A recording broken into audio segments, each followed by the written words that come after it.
Welcome back to another edition of the podcast, and today we're going to be previewing Tuesday night's top of the table clash between York City and Rochdale. Tonight I'm joined by Joe. Joe, firstly, how are you doing? Yeah, not too bad, Luke. Better after my own team had a couple of wins this week. And yeah, enjoying it. Great to be on. Yeah, it wasn't the best for Halifax, to be honest, this weekend as a Halifax fan. Of course, we lost at home to Hartlepool. But tonight we're going to talk about York City and Rochdale. Both had, well, reasonably good starts to the season, I will say. Of course, York are in decent form now. It's not been plain sailing for them. As for Rochdale, they've had a terrific start for them so far. We're going to have interviews with a Rochdale podcaster and York City podcaster coming up as well in this podcast. But for you, Joe, just looking at both sides so far this season, let's start things off with York. What are your thoughts on them so far this season? Yeah, it's been obviously an interesting one, given that they've changed the manager. Obviously, with Hinchelwood leaving, bringing in Stuart Maynard, a manager that I rate quite highly. And perhaps a little bit of a change from what they had under Hinchelwood. Obviously, there's still the same emphasis in terms of getting the ball down and playing, but I think they'd be a little bit more pragmatic. We've seen obviously Josh Stones come in and is really starting to motor for York. And yeah, I think they're in and around it, aren't they? They're a little bit off the pace for what they would have liked. I think, given how difficult it's going to be, they'd have liked to have really set the stall out and have a really fast start. Almost like set the pace for the league. So they do sit in, I think it's sixth. But yeah, I think they're in and around it, aren't they? They're not that many points off the lead. They're still trying to find their feet a little bit, a couple of injuries. And obviously, yeah, that adjustment to Stuart Maynard. But they're doing okay. They're in the mix. Yeah, I don't think it's been an awful start for them. They're averaging just short of 2 points per game. And I think considering all the off the field, not issues as such, but chaos, I'll probably call it, which is kind of the same thing with of course, the departure of Hinchelwood and having to bring Maynard in. I think they've done pretty well. I think Maynard himself, for me, has actually done a very good job. I think there's quite a big legacy to fill with Hinchelwood, not just because of what he'd done in the previous season, but because how behind the fan base were towards him. York City fans worshipped that man, and obviously him leaving like he did, bringing in someone like Maynard. We'll be honest, I think at first a lot of York City fans were quite disappointed, and I think it would be hard for anyone to fill his shoes. But for me personally, what he's done so far is he's been excellent, and I actually think this will come off. I think it's a better thing Maynard being in. I think he gets the best out of the squad, in my opinion. They recruited very heavily in the summer, probably more in a way than I thought they necessarily needed to. I think at times earlier on in the season, they've kind of had too much depth. I suppose at the moment it kind of goes against that because they're having injuries and they've still got key players, and that's the positive to having more strength in depth. But, there's been a lot of headaches, I think, in recent weeks for York picking that best 11. And I feel like now for Maynard himself, he's found that best 11. And I think for the rest of the teams in this division, that's something that you don't want to be hearing, because we saw last season when York were on it, they were unstoppable. After all, they did get 96 points. Yeah, I think so. Given that they have struggled a little bit with injuries. Obviously, they brought in a couple of players recently, the likes of Nico Lawrence, Craig Hewitt, to sort of bolster that squad. And Stuart Maynard has some slightly different ideas to Adam Hinchelwood. Obviously, I don't think it will be too much of a I wouldn't say word challenge, but there is pressure on being York manager. But he succeeded Luke Williams at Notts County, obviously a really heralded manager for what he did there. So the fact that he follows Adam Hinchelwood, who did a fantastic job, I think he'll be used to that pressure. And I think they will be there or thereabouts. They always score goals. They're a decent side, got a good squad. And I actually think there's a calmness about Maynard, which I like. So yeah, they're okay. On the flip side, of course, York were strong favourites coming into this season, but there's been a lot of sides as well, like York, who've spent a lot of money in the summer, and of course, Rochdale, who they're facing on Tuesday night, are one of those sides. Of course, they do currently sit third, yet they've got 3 games in hand on sides above them in Bournemouth and Carlisle. They're only a point off top as well, so they could go 7 points clear if they win those 3 games in hand. What's your thoughts been on them this season so far? Of course, they've only dropped points in 3 games, and for me, I think they've been excellent. Yeah, they have. I've been really impressed. I was really impressed with Rochdale last year. I think Jim McNulty's a really, really impressive manager, and I think they've continually improved under him. And I think they're continuing to do that. Strengthened really well in the summer, been able to retain a number of key players, obviously, which we'll come on to talk about. And I think they've adapted slightly. They've been a little bit more balanced. Last year, I felt that they were very, very debted to play in a passing brand of football. But this year, bringing in Deezeruwe, obviously a really experienced forward for the level. They're a little bit more, I wouldn't say a little bit direct, but they're a little bit more pragmatic. They look to utilise Deezeruwe's strengths. And yeah, they're really impressive. Obviously, you say the 3 defeats, one of which came when they played against Brackley and changed all their team. So I kind of write that one off. So they've only had sort of 2 defeats, really, or One one of defeat. them, sorry, yeah, the other one was a draw. So I suppose Yeah, for them, at the moment, it is kind of a defeat, in it, for them, with considering their high standards.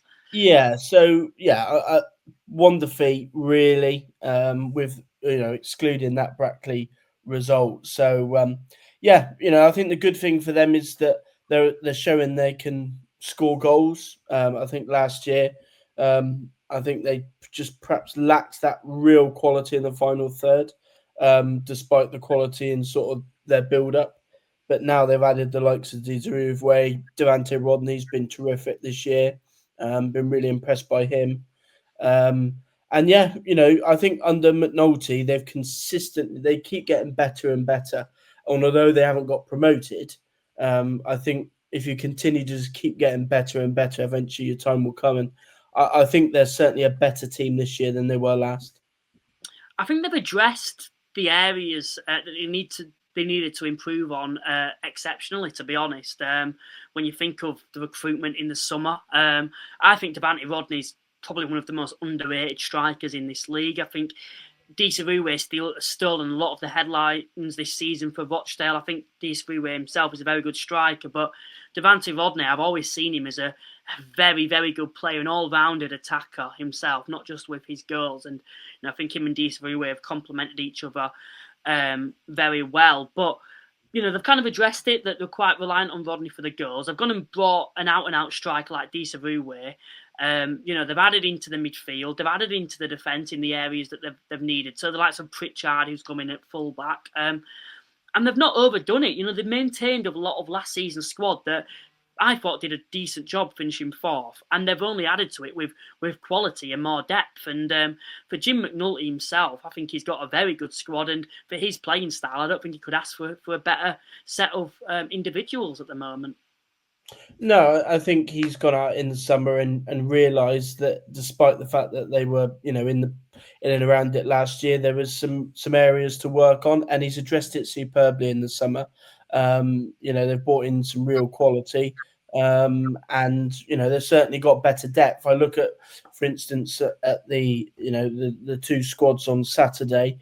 Granted, York have got a couple of injuries, but their bench doesn't look a little bit light. Whereas I look at, say, Rochdale, and they have got quality off the bench. Real got depth this year, which is potentially something I didn't think they had last year. So, yeah, I think they've gone out and added really, really smartly. There's 1 or 2 players in their team who I'm a little bit surprised haven't been snapped up higher divisions. So yeah, they're doing really, really well. I mean, Jim McNulty perhaps doesn't get the praise he deserves sometimes. I think because he hasn't got them promoted, there's always that question mark. But in terms of putting together a decent side that played decent football, I think he's a terrific manager. You mentioned there about players that you're surprised haven't gone up to the higher leagues. Who would those individuals be? Yeah, so I think the standout would be Sam Beckwith, Yeah. a player that's really impressed me even when he was at Maidenhead. Played more as a fullback then, but since he's gone to Rochdale, he's played left of a back three. I know the term Rolls Royce gets sort of bandied around for any good centre back nowadays, but he's a real calm, composed player. Real got all your attributes you want for a centre back. Really big, strong, can pass the ball, can defend wide, good in the air, and especially wide centre backs of a three are very difficult to find nowadays, especially left-footed ones. So I'm really surprised that someone hasn't come for him, and I am a little bit surprised that people haven't come for Kyron Gordon as well, a player that's obviously started in the Football League. He kind of goes under the radar a little bit, which is perhaps why he hasn't got sort of the plaudits or the move. But I know Rochdale fans have been really impressed by him and his performances on the right of that back three. He's still fairly young, and really improved under Jim McNulty. Obviously, he was a defender himself, so it's no surprise the two that I've picked out are defenders. But yeah, I think there's some real quality, and then not to mention the likes of Ryan East, who's been a terrific player in midfield. So yeah, they got a couple of really good youngsters, but that's the Rochdale of old. When they're in the Football League, that's one thing we always associate with them, bringing through good young players. So yeah. Yeah, and of course York City themselves hosting this fixture. A bit of mixed home form so far this season, but it does feel like in recent weeks they've really found that flow now, and I think they're in the best position possible, without this sounding patronising, to actually get something out of this game or actually defeat Rochdale. I think York, when Maynard had first come in, when he was trying to find his best 11, potentially it wasn't the game because Rochdale were on such good form and they already knew their best 11. Where I feel like now York has settled and they know probably what team. Maynard knows what his best team is at the moment, and they're in the best position possible to be coming up against Rochdale, which should make a very, very good game. But on York City, I spoke to a York City podcaster from the All City Aren't We podcast to talk about his thoughts heading into this fixture. It's been a bit of a wild ride, really, because obviously we started out as one of the favourites. Excellent season under Adam Hinshelwood last time. We thought, oh, we've made a few signings, we'll just improve on that. And then 4 games in, we've changed managers, so took a bit of adjusting to. Obviously, Stuart Maynard's come in. Been some really good performances and a few slightly dodgy results in there as well. Hence why we're not right at the top of the league, but feel like we've got a bit of momentum together now, and obviously going into this game against Rochdale is going to be a real test, and one that you could argue is kind of must win for us, looking at the table. Yeah, I suppose there's always a lot of pressure, isn't there? Particularly after last season with York City, of course, finishing on 96 points. Most seasons within this league, you would probably get promoted with that. And then going into this season, what was quite interesting was the amount of players that you brought in, marquee players as well. What were your thoughts on that overall? Were you kind of over the moon thinking, coming into this season now we should be able to smash it, adding to last season's squad, or did you have any concerns in the summer? Well, I think the other good thing is that we hung on to all the main players from last season. So it wasn't like we were losing anyone. We were just kind of adding to it. And we were particularly adding more experienced players, which everybody felt that was kind of where we might have been lacking last time out. And maybe one of the reasons that we lost to Oldham so dramatically in the playoffs. So yeah, bringing a few more experienced players like Banks and Palmer from Chesterfield, Kitchen from Oldham, and Boateng obviously had been in League One. So everyone was pretty positive. There is always that slight doubt when people, when players are over 30 and they come in to drop through the leagues. You think, are they just seeing York as a good place to retire?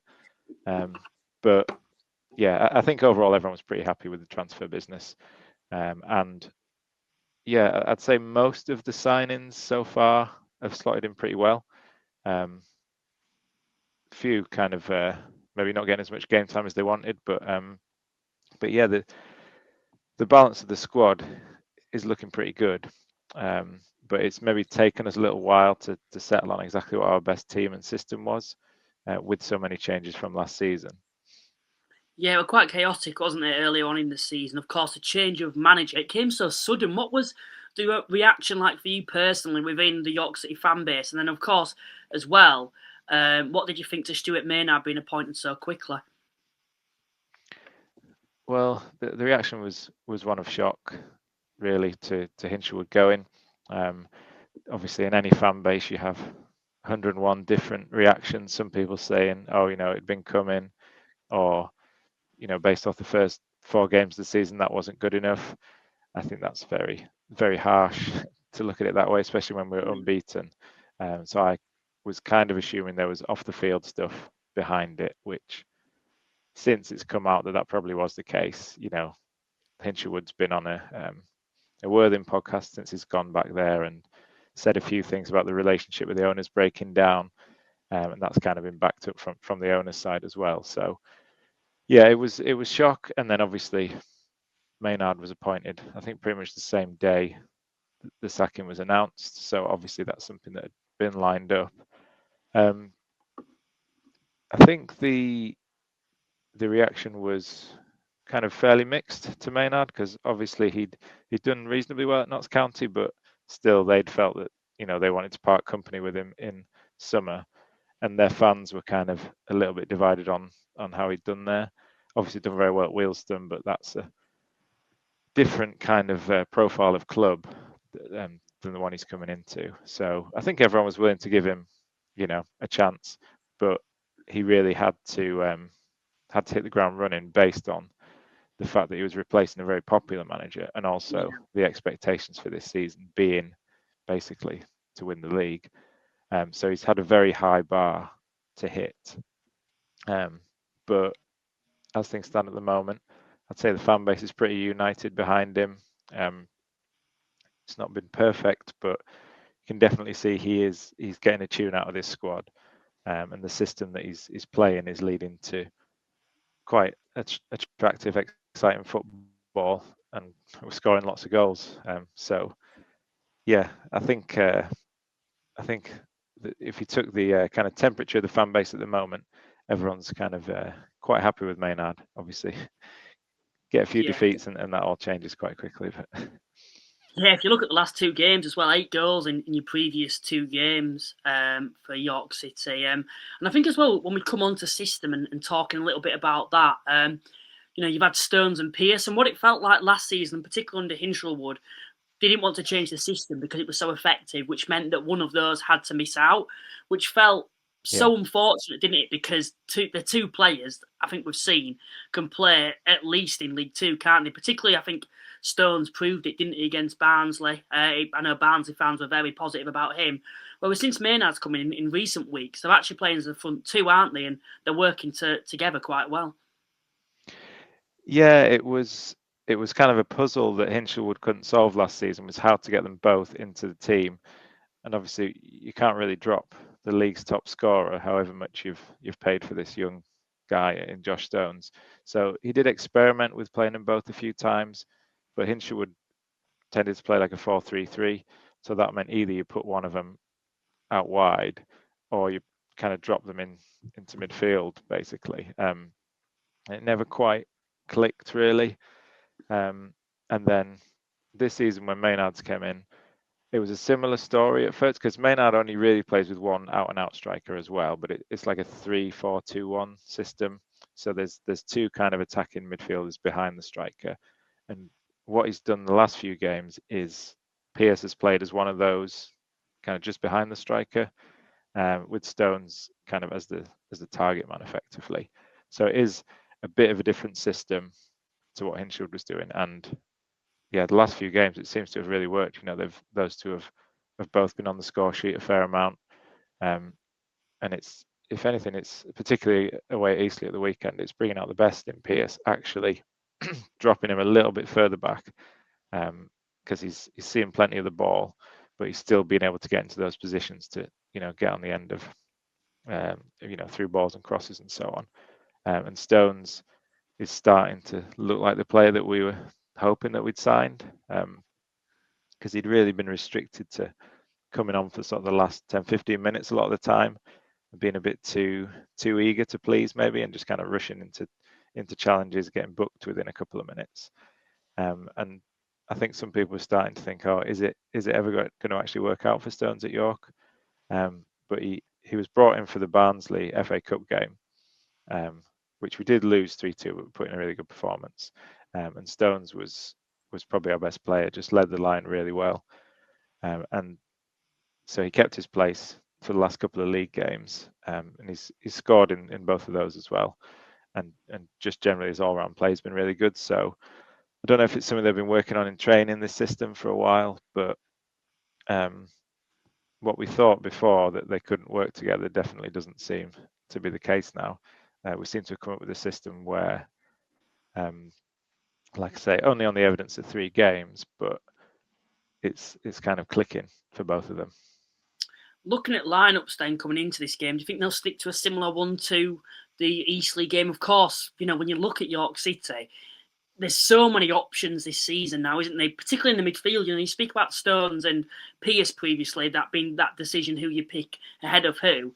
I look at York's midfield and the strength and depth is ridiculous for this division. Do you think you'll stick to a similar one with the likes of Batty, Banks and Hunt being in that 3 in the midfield on Tuesday night like you did against Eastleigh, or can you see a couple players coming in? Well, to be honest, it kind of depends who's fit and available, because we've had a few injuries in the past couple of weeks. So, like Hiram Boateng got injured in the game against Gateshead and had to come off. He's basically been starting every game that he's been fit. So if he's back fit for the Rochdale game, I would expect that he would come back in. And in terms of who drops out, probably Ollie Banks. He's been used off the bench a fair amount, because Alex Hunt's kind of very important to the way we play, I think, and he gets a lot of the kind of passing moves going.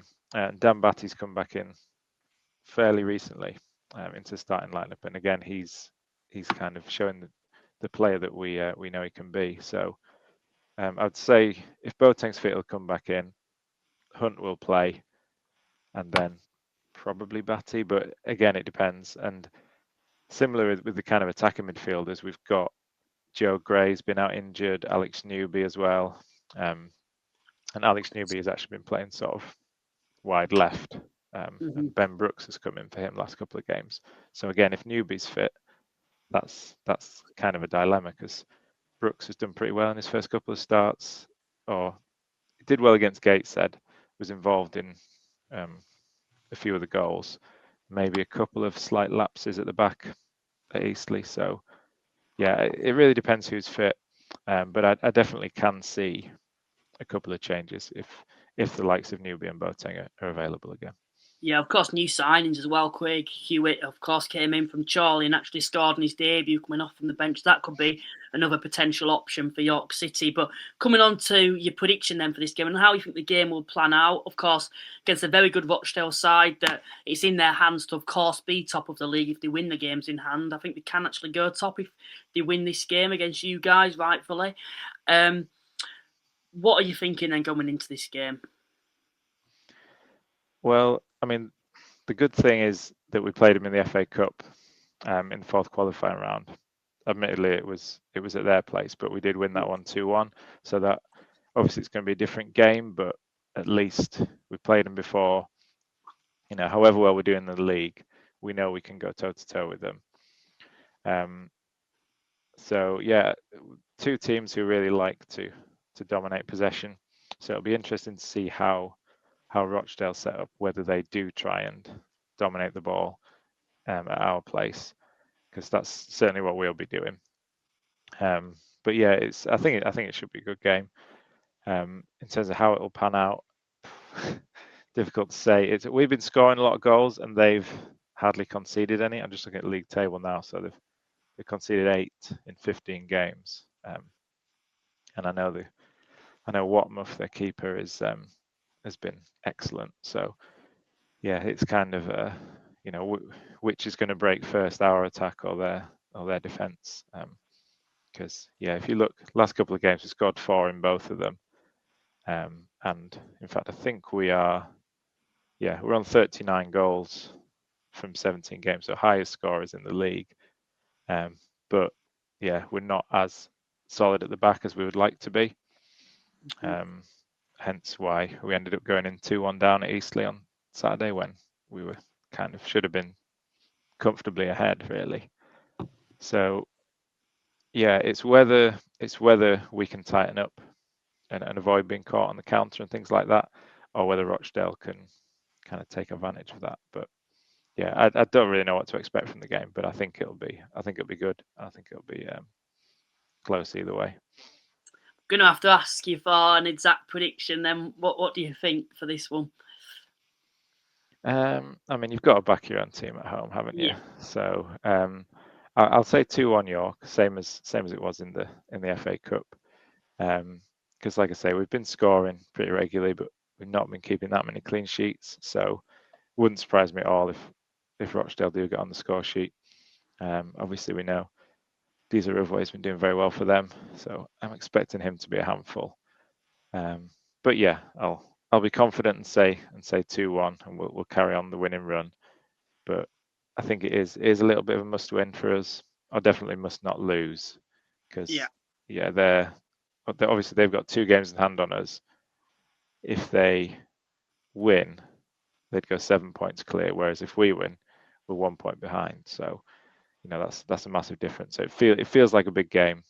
A bit like when we played Barnet around this time last season, when we beat them at home 3-1. That was kind of when we felt, okay, maybe we're in the title race. I think we need something similar. But it'll take all the players kind of performing to their maximum, I think. So a massive thanks to Simon, who joined us from the All City Aren't We podcast to talk about York City heading into this fixture. If you'd like to find their podcast, they are on Twitter and Spotify, so please go check them out.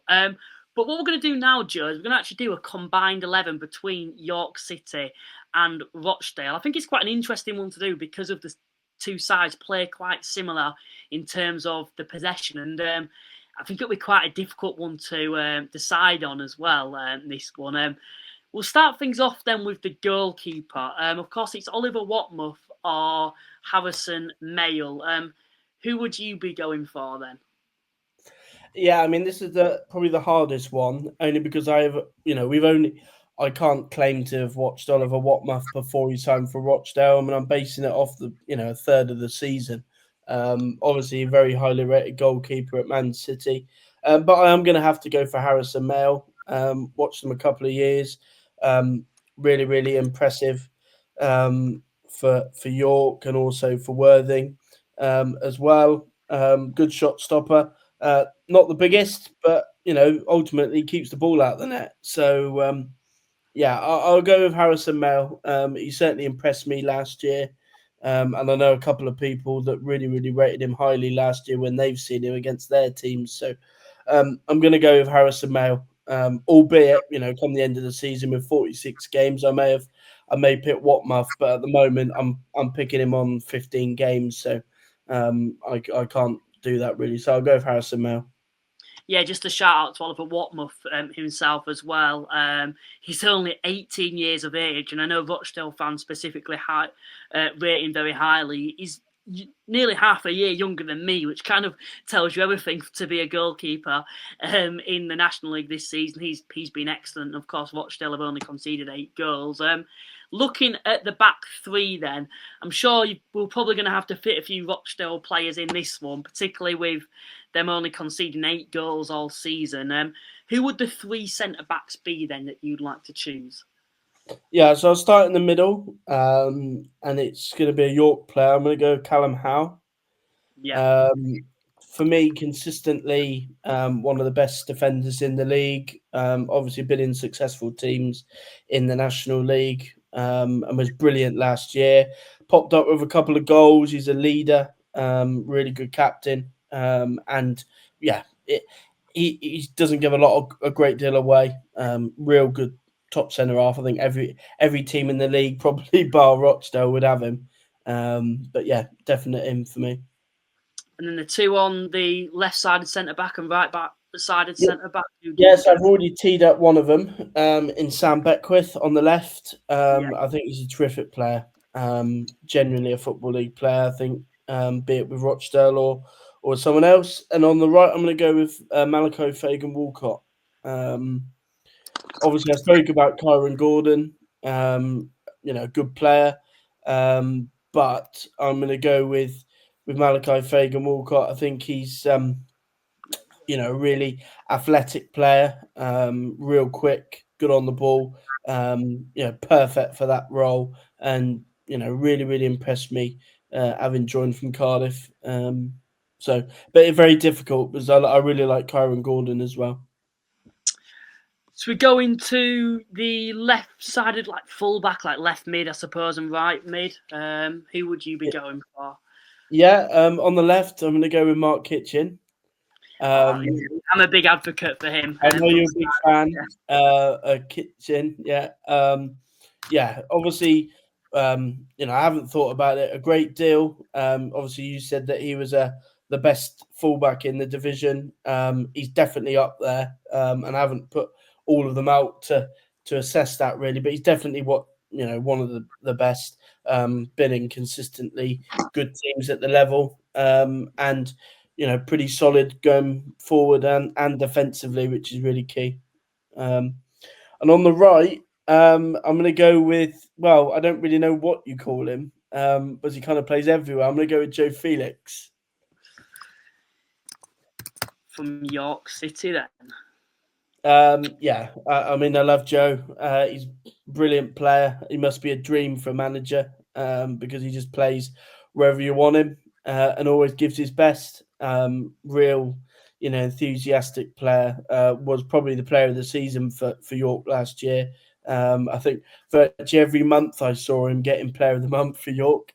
And yeah, he's come on so well with them. So he's a shoe-in for me.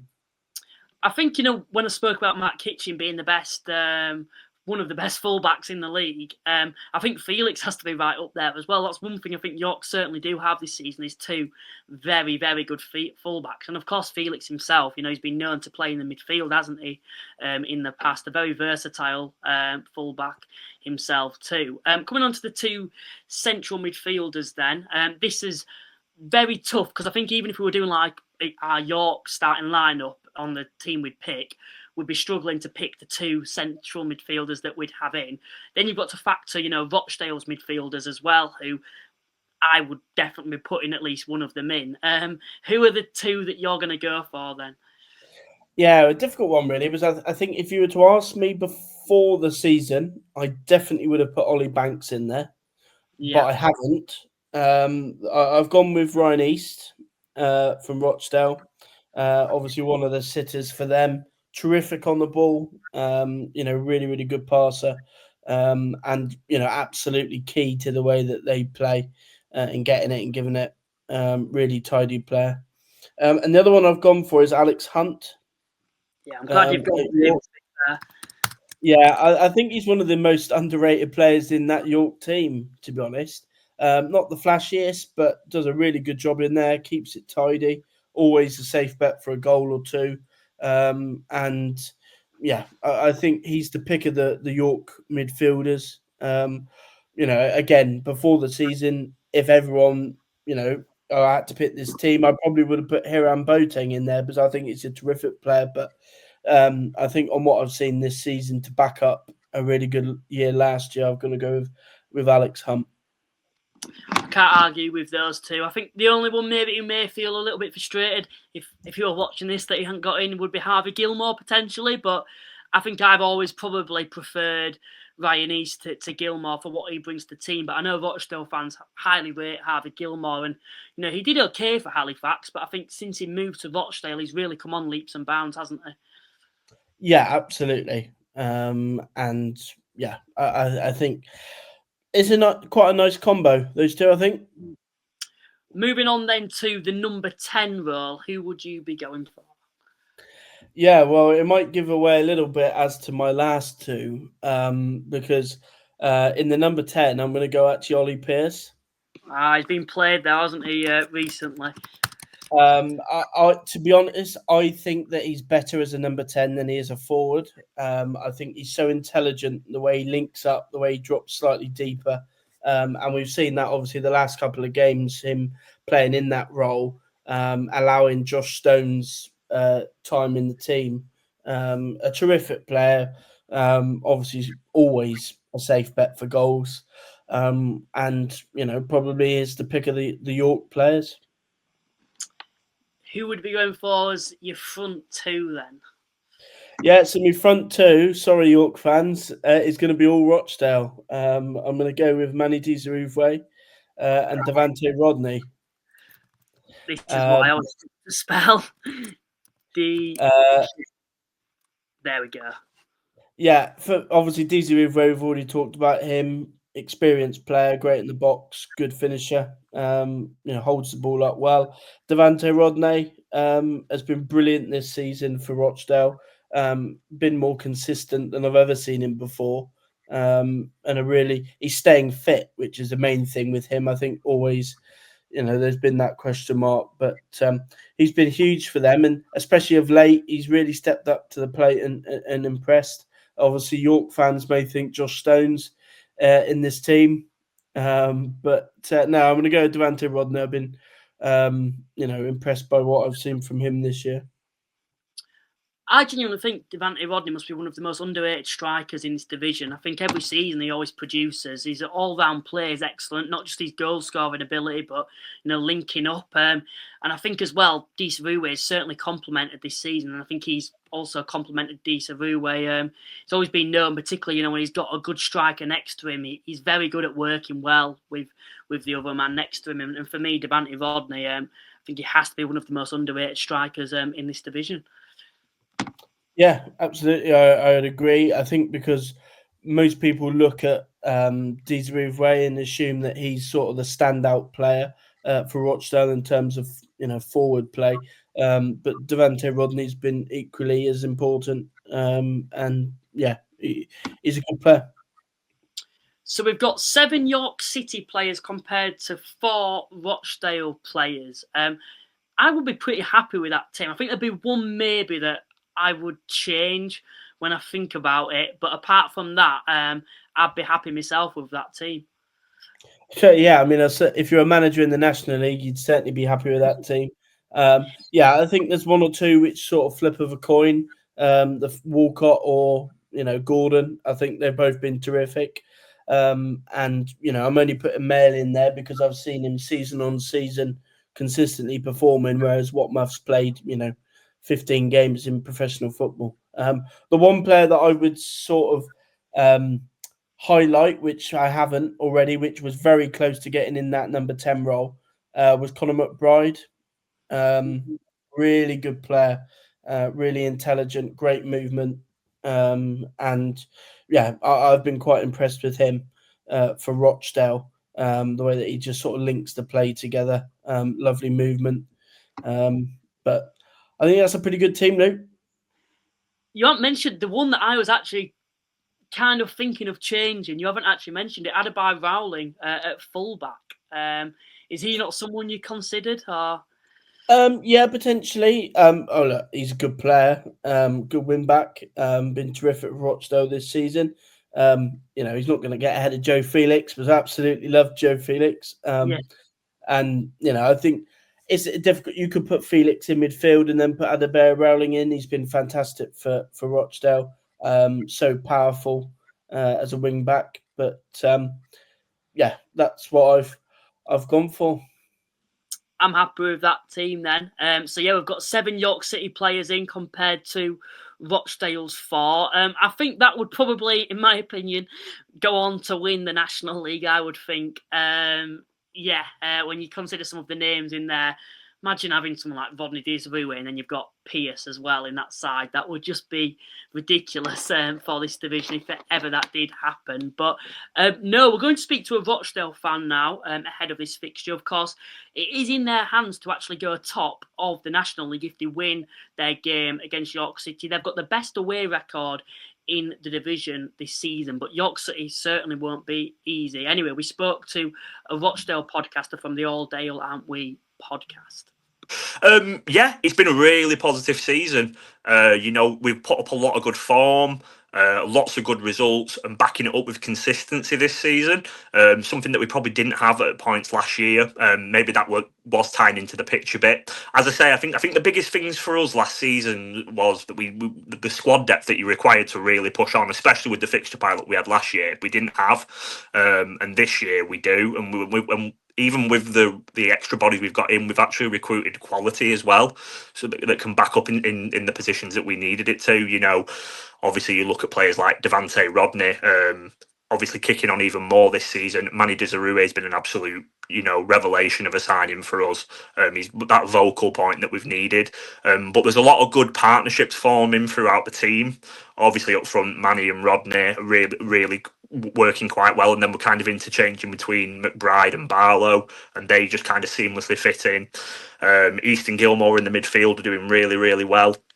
And at the back, obviously, with Landell, an experienced head, alongside Beckwith and Adebayo Rowling, and kind of interchanging between Burko and Alarakia. We've got the basis of a really solid team, and it's shown on the pitch this season. Obviously, we've had some weird results where we've done some odd things. I will say that we've only had the two losses, I believe. Obviously the Brackley game was a weird one. I think most Dale fans thought that when we changed an entire 11 for a game that was a bit of an odd choice. I don't think most were happy with that, but you take it on the chin. And obviously, as I said, we were kind of just talking off air about the Halifax game. One of those ones where it happens to you. You get sucker punched sometimes, and I had no complaints about it because the performance we'd put in I felt was good. We just didn't take our chances, and Halifax saw the game out well. As opposed to obviously coming up looking at the York game. Yeah, I'm not sure. Obviously, we kind of had a bit of a preview of it a few weeks ago in the FA Cup qualifying round at home. York, for me, are by far have got the best squad in this division, because they will go and recruit the best players. And you know what? I hate to say it, I felt like they had the beating of us the other week when we played them at home. It was a close game, but I felt like they just had the nous to get through it. So on an individual match day, I'd say they could just edge it. But obviously, right now, if I could take a point, I absolutely would. Yeah, well, Rochdale themselves, they're in a great position. They actually sit third, but you've got 3 games in hand on sides above you, and you're only 2 points behind top of the league, Carlisle. I know it's a big if, particularly when you look at the opposition, the likes of York, who you happen to face in those games in hand. But you win those 3 games in hand, and you will actually be 7 points clear at the top. I know it is a big, so you won't want to get ahead of yourselves, but it's been an excellent start. You've only dropped points in 3 games so far this season, and I have to say, from what I've seen of Rochdale, they seem like a completely different proposition to what I've ever seen them be like in the National League. Yeah, like as I say, like we've just added that steel to the team that we've needed, the reinforcements that are needed in the background, obviously to rely on. So we've been able to chop and change a bit throughout the season, and that's really benefited us quite a lot. As I say, we only dropped points in those 3 games, and we've obviously alluded to the other 2, and the other one would have been the Woking game, which, if all being said and believed, I believe that Jääskeläinen had an absolute worldie of a game to keep the scores at 0-0. This season as well, obviously progressively we've gone and got results against big teams, which is something that we've tended to struggle with, especially playing in front of big crowds, more so at home than away. But obviously going to Forest Green, picking up the win there. Who was the other one? Carlisle, obviously, great results to put our mark on it. And as you say, with the games in hand, it looks great. I was in this conversation the other day with some friends saying that if we'd have been able to play all these games, we could be in an absolutely brilliant position. Obviously, it's not meant to be. And as I say, I think the biggest issue with us this season is probably going to be our pitch. Obviously, it's the butt of a lot of people's jokes against us this season, and I understand people's frustrations, especially for fans travelling up. But obviously, it was like this week with the Scunthorpe game that was meant to happen. We'd obviously outlaid everything that we couldn't make the call. It wasn't the club. The club were basically advising that the weather forecast was awful, and we don't think it's worth telling people to travel for this because it's probably not going to be on. But it's at the obviously the hands of the discretion of the referee, and then they finally made the call. So I feel that's the only thing that might really hamper us a lot this season is the disruption from, that was kind of my concerns yesterday. Actually, we hadn't had a competitive game for 2 weeks, that we might be a bit rusty, but we got the job done, and obviously in good form heading into the York game, and hoping for the best.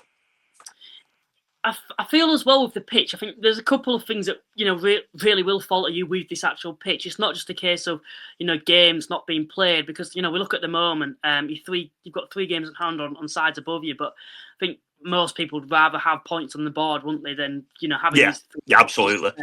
Because fixtures, particularly as the season goes on, they're going to get congested where you're going to be playing Tuesday, Saturday, even towards the final end. I know Halifax had it before where we've had to play Tuesday, Thursday, then Saturday.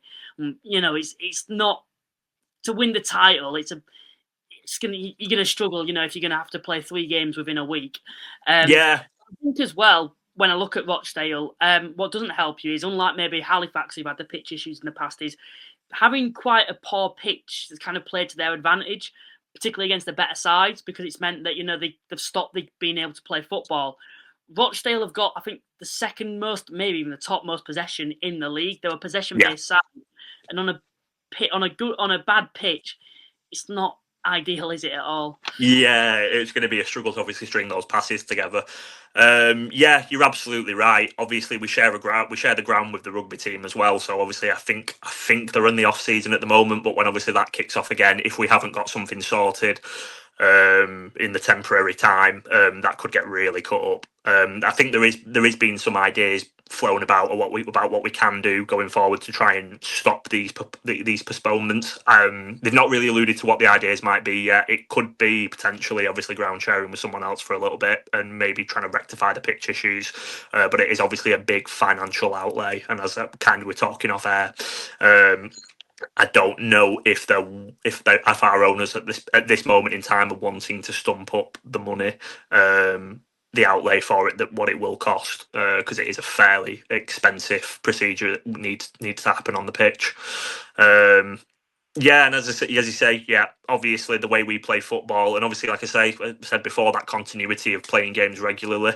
Obviously, last season we ended up in this situation where I think we had about 6 or 7 games in hand coming towards the back end of the season, and it really did hamper us, having to play all those games consistently every week in, week out. So ideally, I'd like to avoid that situation this year.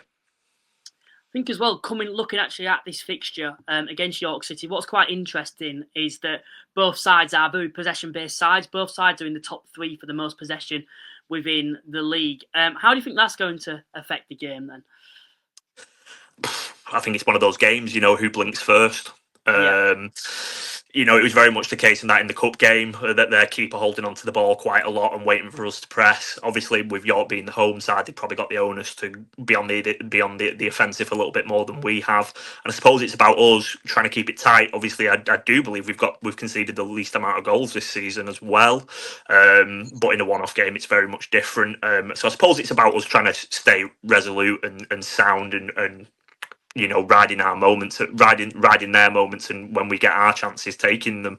But it's got the hallmarks of a great game, an absolutely great game. As I say, I think York are probably pound for pound, probably the best squad in the division.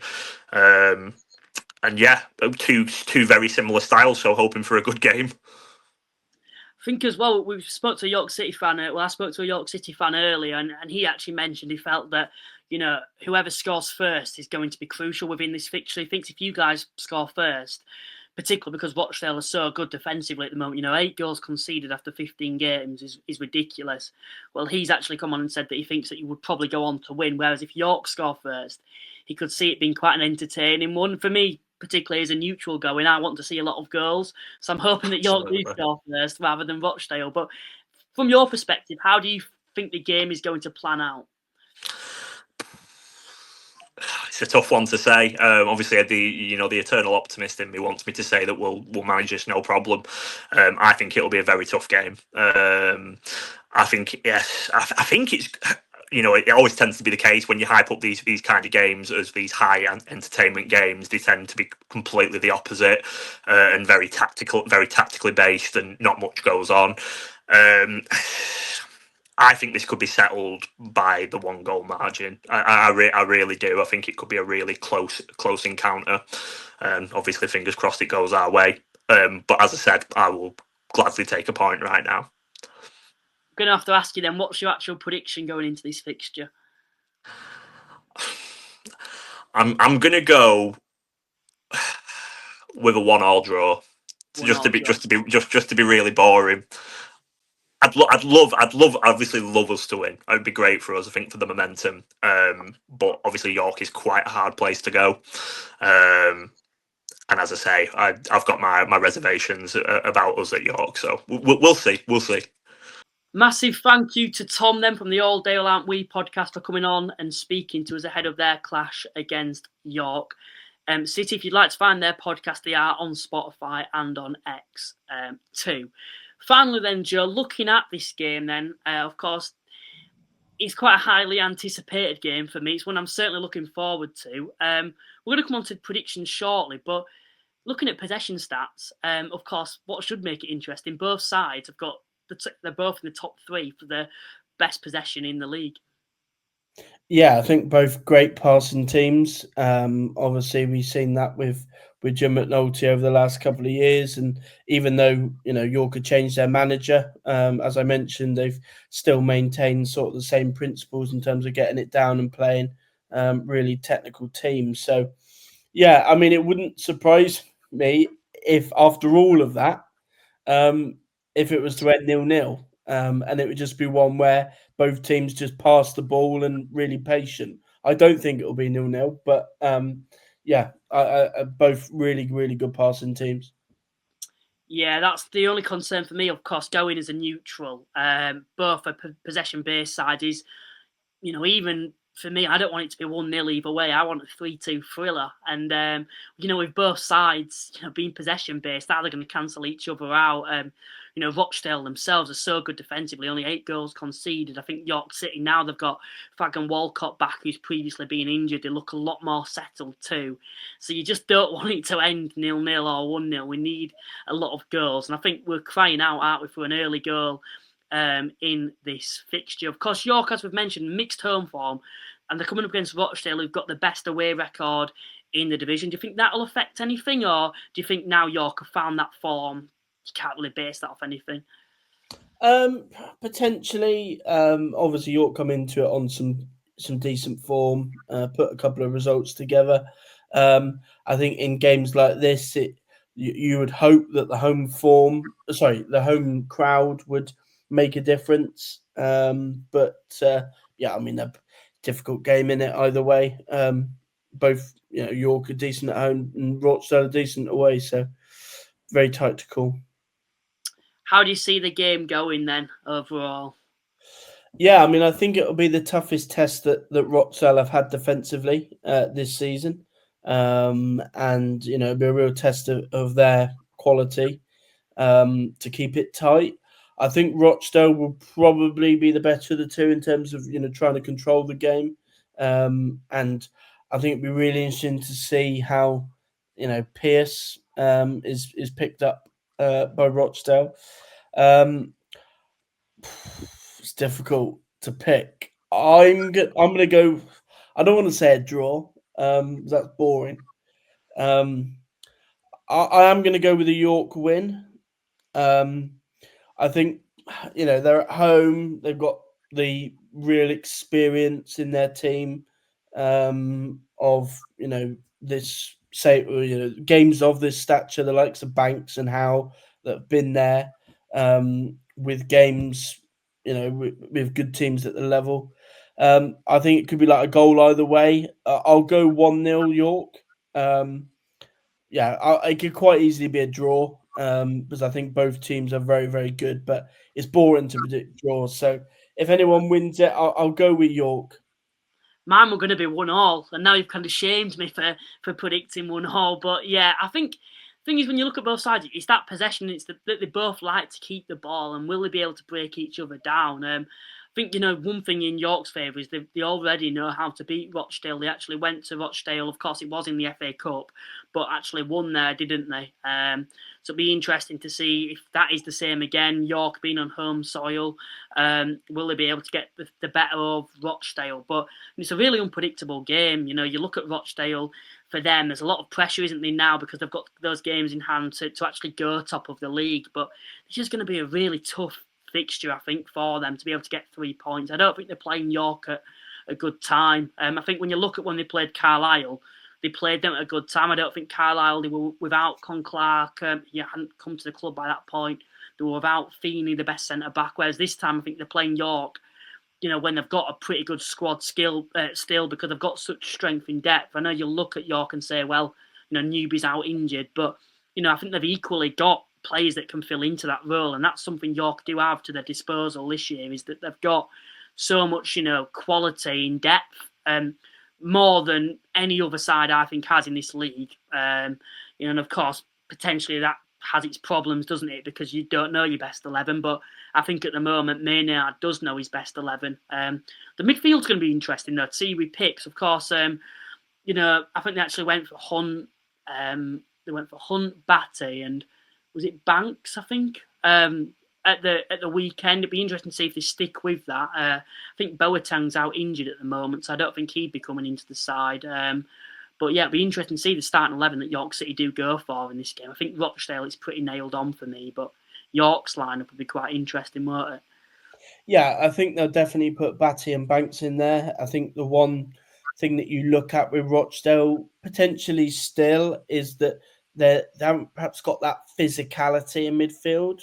Yes. Really good technical players, but a player like Batty that's brilliant at winning the ball back, and obviously Banks' size and power potentially could cause some problems. I think what will be really interesting is I talked earlier about how Rochdale have been perhaps a little bit more pragmatic this year, and we saw last year in the playoffs that York struggled against physical teams, against Oldham. So I wouldn't be at all surprised if Rochdale looked to go a little bit more direct and use Desiree, potentially put Rodney alongside him, or look to be a little bit more direct and ask problems of them that way.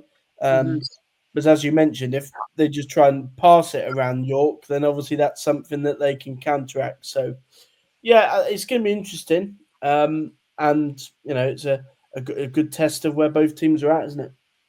Of course, both sides this season, it's pretty obvious that they're going to want to win the title. I think they're both capable of doing that. How much do you think the result of this match will have an effect on the title race overall? Yeah, I mean, for me personally, I think it's still too early to be really having an effect on the title race. Obviously, it's a nicety to have. If one of the teams can win it, then it will give him a one-up on the other. And mentally, it'll be, that would be a real statement. But I mean, we're only a third of the way through of the season, plenty of time, and they're only a couple of points away from each other. So, but yeah, I mean, it is an important game. Certainly York, because they're sixth, they don't want to be falling any further behind Rochdale. Yeah, I think there's pressure on. I would say there's more pressure on York to win the game, given that they sit lower in the table, and because they're at home, and probably were most people's picks to win the league before a ball was kicked. So, yeah, be a good test of that. Joe, I appreciate you coming on tonight, and thank you once again. Where can people find your page? Yeah, Off the Line blog on Twitter. Lots of stuff planned throughout December. Been a little bit quiet the last month or so, but as the year comes to a close, lots planned. So look out for that. And my book, Diamonds in the Rough, as well. If you're a fan of non-league, then by all means check that out ahead of Christmas. So, yeah, cheers for having me on, Luke. No problem. Thanks to everyone that's tuned in to this podcast. If you'd like to become a channel member, it is just £2.99 a month. Use the link in the description for that. Check out our sponsors, Cards Accepted. You get 50% off your card machine if you do use the link in the description too. And if you'd like to subscribe, that would do us a massive favour if you can do that, and drop a like on this video. Once again, thanks to everyone that's tuned in, and we will see you next time. Bye for now.